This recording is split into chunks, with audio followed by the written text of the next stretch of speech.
तो देव, इसमें दो कौन कौन से शब्द हैं? देव प्लस इंद्र, तो इसकी विभक्ति हुई देव प्लस इंद्र से। हमें ये समझ में आना चाहिए कि हमारे जो दो शब्द बन रहे, वो जो एक हमें शब्द दिया है वो कौन से दो शब्दों से मिलकर बना है।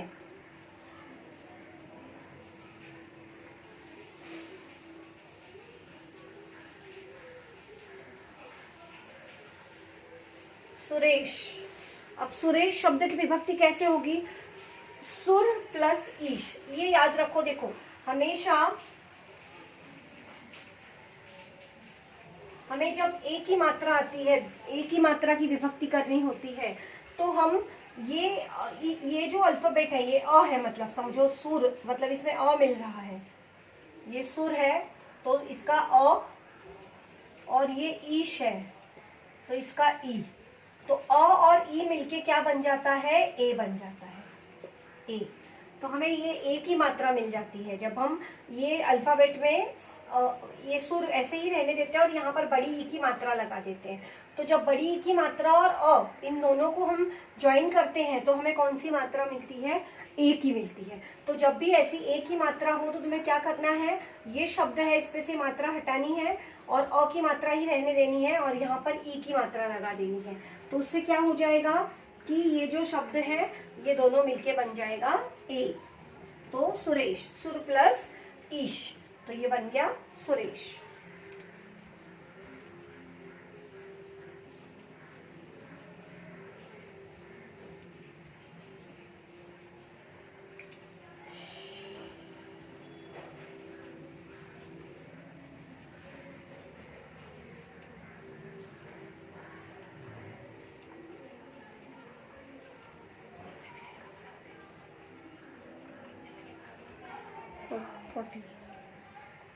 अभी नया शब्द है, नेक्स्ट वर्ड है, शब्द है हमारा यद्यपि।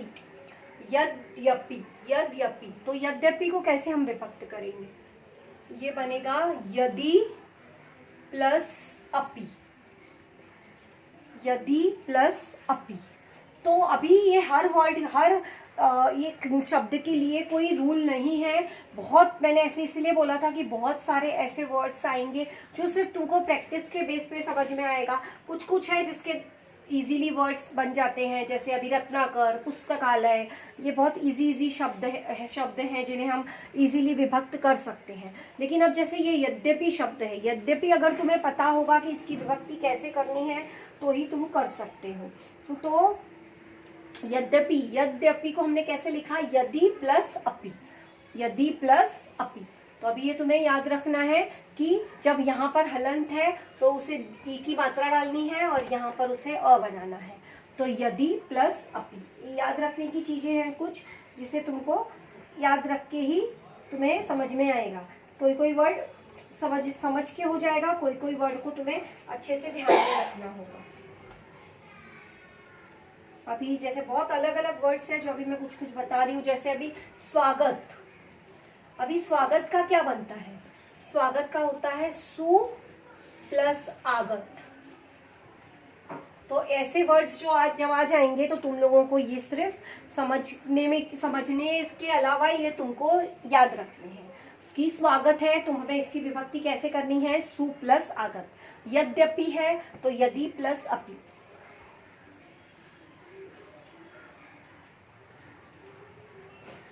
अभी जैसे नेक्स्ट वर्ड है हमारा नायक।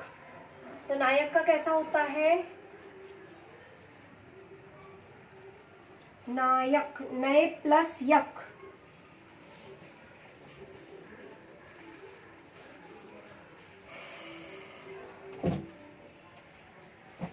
नए प्लस अक, तो ये बन जाता है नायक।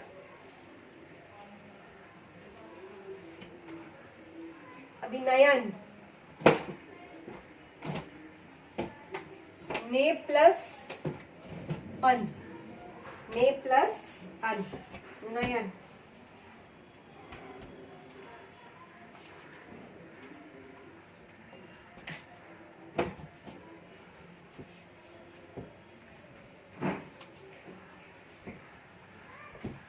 ये जो इतने ये वर्ड्स हैं जिस पे मैं ऐसा टिक कर रही हूँ वो सब तुमको याद रखनी है अच्छे तरीके से कि इसकी विभक्ति कैसे होती है। अब नेक्स्ट वर्ड है हमारा दिग्विजय।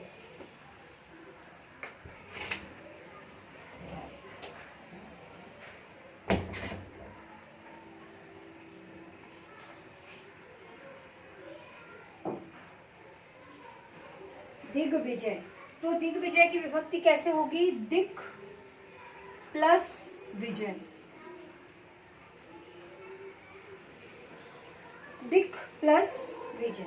तो इसमें क्या हुआ? इसमें क्या हुआ है? ये जो आधा ग था, ग में ई की मात्रा थी, तो ये विजय हमने ये वाली विजय इसको सेपरेट कर दिया, और जो दिग था वो हमने यहाँ पे दिक, ग का क बन जाता है और उसके नीचे हलंत आ जाता है। ग की जगह पे क्या आ जाता है? क, और क के नीचे हलंत। तो ये दिग्विजय का क्या हो गया? दिक प्लस विजय। अभी जैसे उच्छ्वास,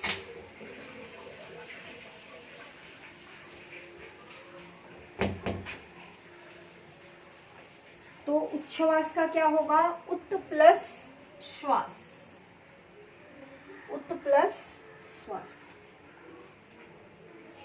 सदाचार,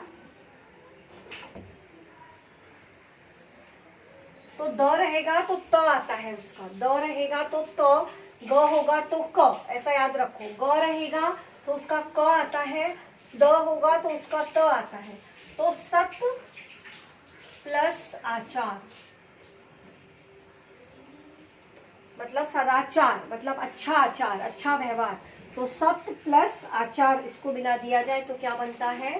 सदाचार।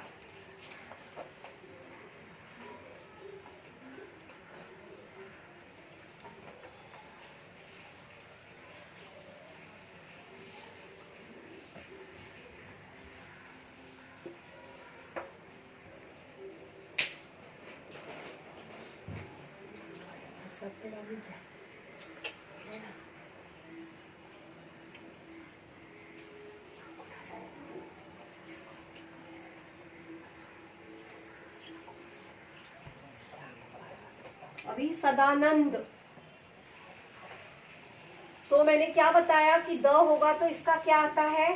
त। देखो तुम्हें याद रखना है कि इसकी विभक्ति हम जब करते हैं दा की, तो वो त हो जाता है, हलंत आ जाता है। सत, सदानंद का क्या आएगा? सत प्लस आनंद। सत प्लस आनंद, तो ये हो गया सदानंद। तन्मय,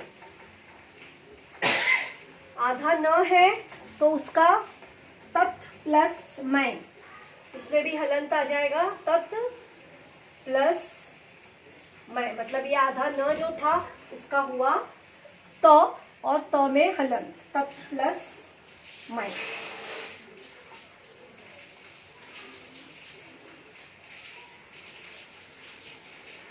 संकल्प, ये आधा न है तो इसका होगा म, सम प्लस कल्प। सम प्लस कल्प।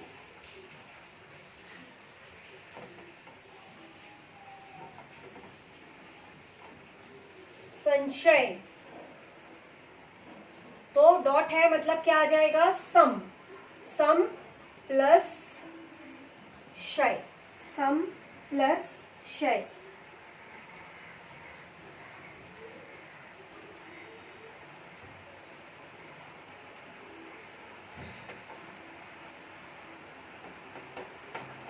परिणाम, ये न होता है, इसका न बन जाता है न, तो परि प्लस नाम, इसका ण का न हो जाता है, ण की जगह पे न आ जाता है। फिर तृष्णा, तो तृष्णा का त्रिश प्लस ना, ये ना का क्या हो जाएगा? ना। त्रिश प्लस ना, यहाँ पर हलंत है।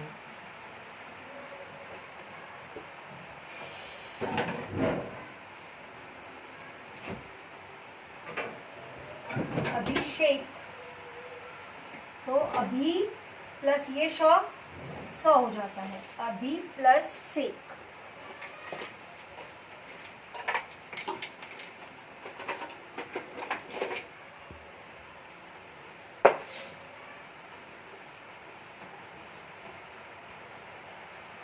ये सारे जितने वर्ड्स मैंने दिए हैं, ये वर्ड्स अगर अच्छे से पढ़ोगे तो किसी भी क्योंकि जितने टाइप्स है उसमें से सब में से मैं 2-2 3-3 वर्ड्स देते जा रही हूँ, तो तुम लोग अगर इतने वर्ड्स को अच्छे से पढ़ लोगे तो तुम कोई किसी भी शब्द को संधि विच्छेद इजीली कर सकते हो। ये इतने जितने शब्दों की अच्छे से प्रैक्टिस कर लोगे तो कितने कोई भी शब्द आ जाए तो तुम उसे इजीली संधि विच्छेद करके उसका प्रकार लिख सकते हो।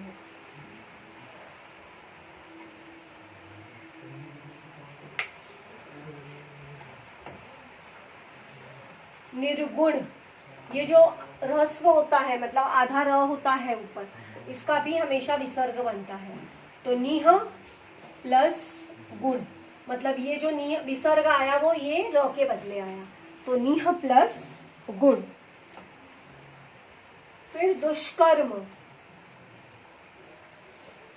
तो इसका भी वैसे ही होगा, दुह प्लस कर्म, दुह प्लस कर्म।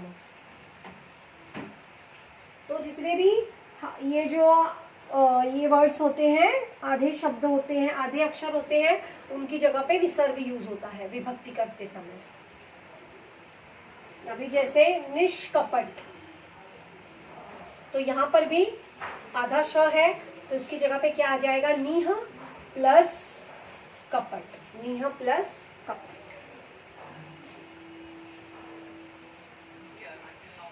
अभी यशोदा,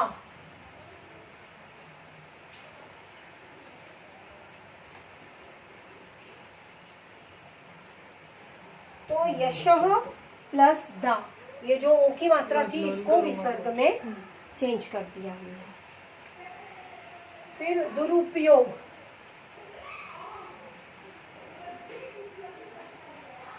तो दुह प्लस उपयोग, ये जो र था वो विसर्ग बन गया। निश्चल,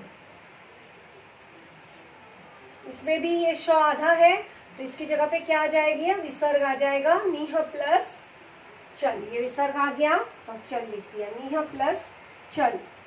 तो ऐसे ही निस्तेज, तो यहाँ पर भी आधा स है जो, उसकी जगह क्या आ जाएगा, विसर्ग आ जाएगा, नीह प्लस तेज। तो ऐसे इतने जितने भी वर्ड्स मैंने दिए, मैंने प्रैक्टिस कराए, वो सारे वर्ड्स अगर तुम लोग पढ़ते हो तो तुम लोगों को समझ में आ जाएगा, उसको अच्छे से समझ के पढ़ना है। अब इसके बाद मैं सेंटेंसेस दे रही हूँ। मैंने कल बोला था कि मैं सेंटेंसेस दूंगी जिसमें तुम लोगों को कल मैंने जो कराया था पार्ट्स ऑफ स्पीच, वो उस टाइप के और संधि के कुछ रहेंगे, तो वो तुम लोगों को उसके आंसर्स लिख के होमवर्क में भेजने हैं। और ये जितने भी आज होमवर्क में क्या करना है, ये पूरा जितना कराया वो वन टाइम लिखना है।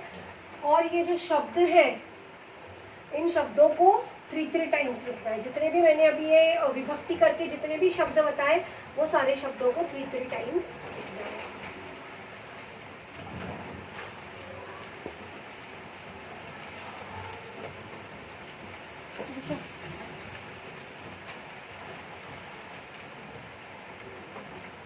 तो पहले मैं शब्द भेद के वाक्य दे रही हूँ। इसका क्वेश्चन कैसे होगा,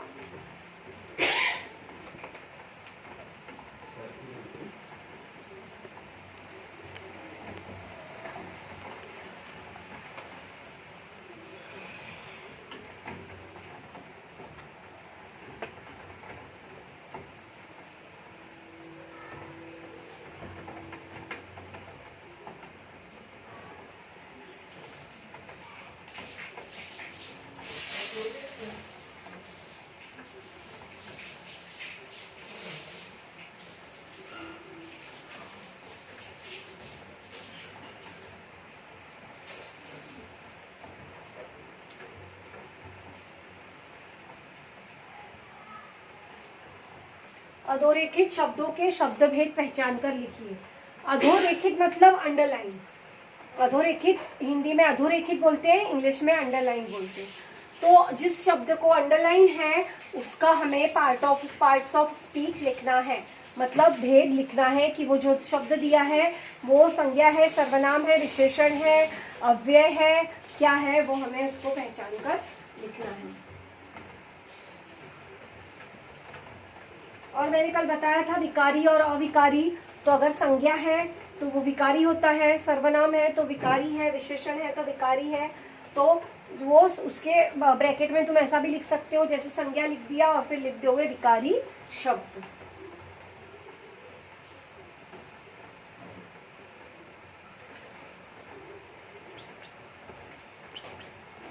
उस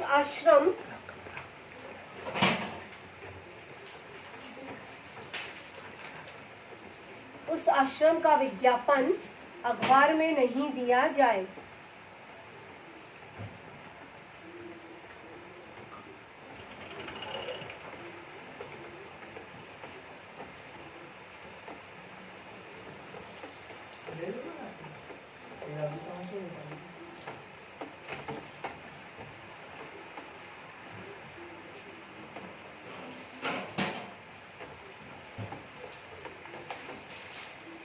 उस आश्रम का विज्ञापन अखबार में नहीं दिया जाए।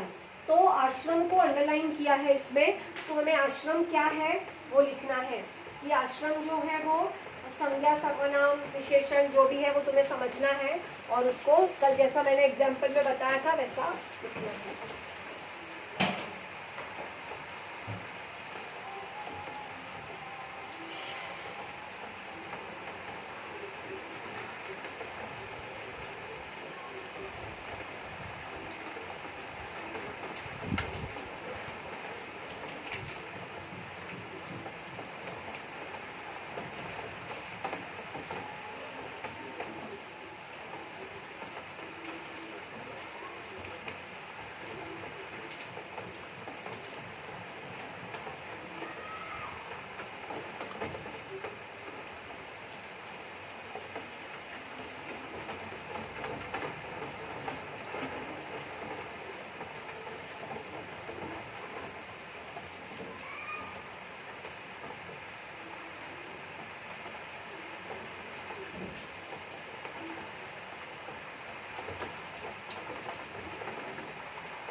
राम ने मैदान की ओर देखकर इशारा किया। इस वाक्य में की ओर क्या है वो पहचानना है।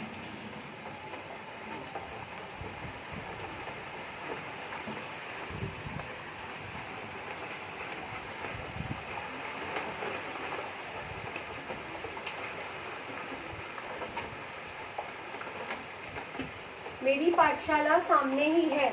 इसमें पाठशाला वर्ड को अंडरलाइन है, तो पाठशाला पहचानना है तुम्हें कि वो क्या है। और मेरी को भी पहचानना है कि वो क्या है।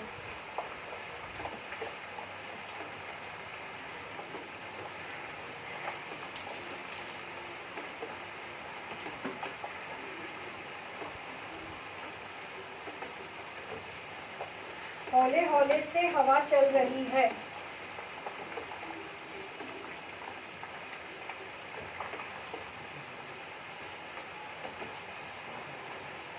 इसमें रही है और हौले हौले।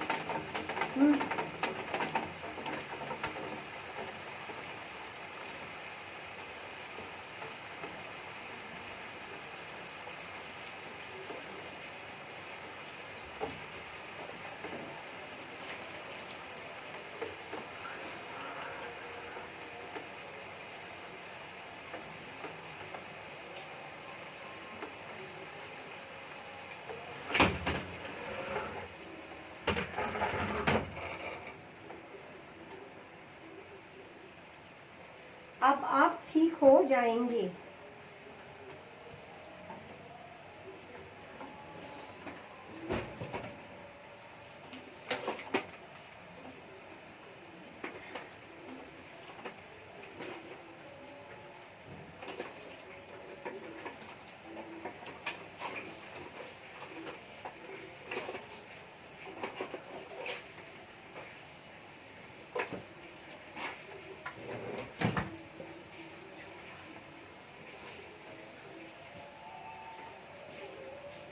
मैंने 5 मीटर कपड़ा खरीदा, इसमें 5, तो ये हो गए शब्द भेद। इसके बाद मैं दे रही हूँ संधि विच्छेद। संधि विच्छेद में तुम लोगों को कभी विच्छेद करके दिया रहेगा तो शब्द लिखना रहेगा, कभी शब्द दिया है तो उसको विच्छेद करना है, और कौन से प्रकार की संधि है वो लिखना है। तो ऐसे यहाँ पर शब्द रहेगा, ऐसे टेबल दिया हुआ रहेगा, यहाँ पर संधि विच्छेद लिखा रहेगा, और यहाँ पर संधि भेद लिखा होगा।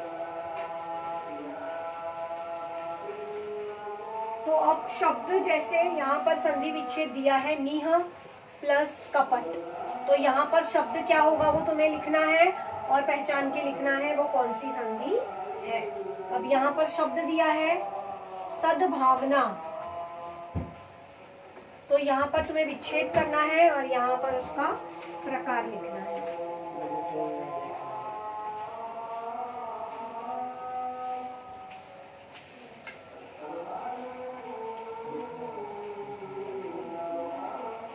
निर्भय,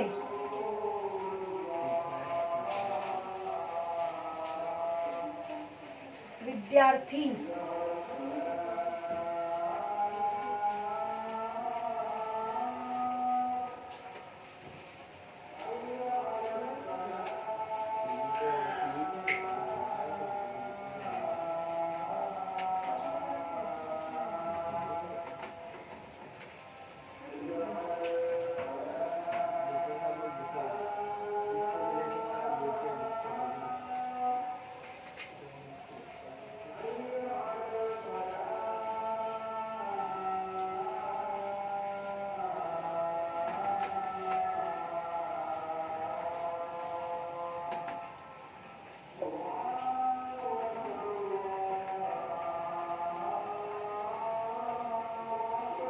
दुर्दीन,